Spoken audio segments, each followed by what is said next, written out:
اعوذ باللہ من الشیطان الرجیم بسم اللہ الرحمن الرحیم قل ارأیتم ان جعل اللہ علیکم اللیل سرمدا الی یوم القیامت من الہ غیر اللہ یاتیکم بدیاء افلا تسمعون۔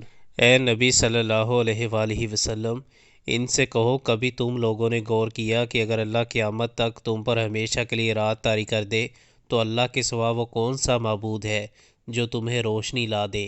کیا تم سنتے نہیں ہو؟ قُلْ أَرَأَيْتُمْ إِنْ جَعَلَ اللَّهُ عَلَيْكُمُ النَّهَارَ سَرْمَدًا إِلَى يَوْمِ الْقِيَامَةِ مَنْ إِلَٰهٌ غَيْرُ اللَّهِ يَأْتِيكُمْ بِلَيْلٍ تَسْكُنُونَ فِيهِ افلا تبصرون۔ ان سے پوچھو کبھی تم نے سوچا کہ اگر اللہ قیامت تک تم پر ہمیشہ کے لیے دن طاری کر دے تو اللہ کے سوا وہ کون سا معبود ہے جو تمہیں رات لا دے تاکہ تم اس میں سکون حاصل کر سکو؟ کیا تم کو سوجتا نہیں؟ وَمِن رَحْمَتِهِ جَعَلَ لَكُمُ اللَّيْلَ وَالنَّهَارَ لِتَسْكُنُوا فِيهِ وَلِتَبْتَغُوا مِن فَضْلِهِ وَلَعَلَّكُمْ تَشْكُرُونَ۔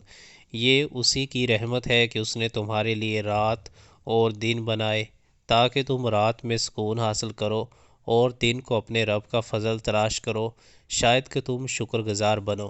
وَيَوْمَ يُنَادِيهِمْ فَيَقُولُ أَيْنَ شُرَكَائِيَ الَّذِينَ كُنتُمْ تَزْعُمُونَ۔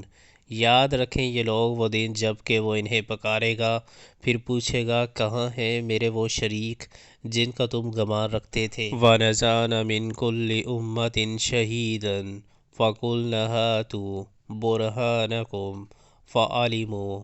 فَعَلِمُوا أَنَّ الْحَقَّ لِلَّهِ وَضَلَّ عَنْهُمْ مَا كَانُوا يَفْتَرُونَ۔ اور ہم ہر امت میں سے ایک گواہ نکال لائیں گے، پھر کہیں گے کہ لاؤ اب اپنی دلیل۔ اس وقت انہیں معلوم ہو جائے گا کہ حق اللہ کی طرف سے ہے، اور گم ہو جائیں گے ان کے وہ سارے جھوٹ جو انہوں نے گڑھ رکھے تھے۔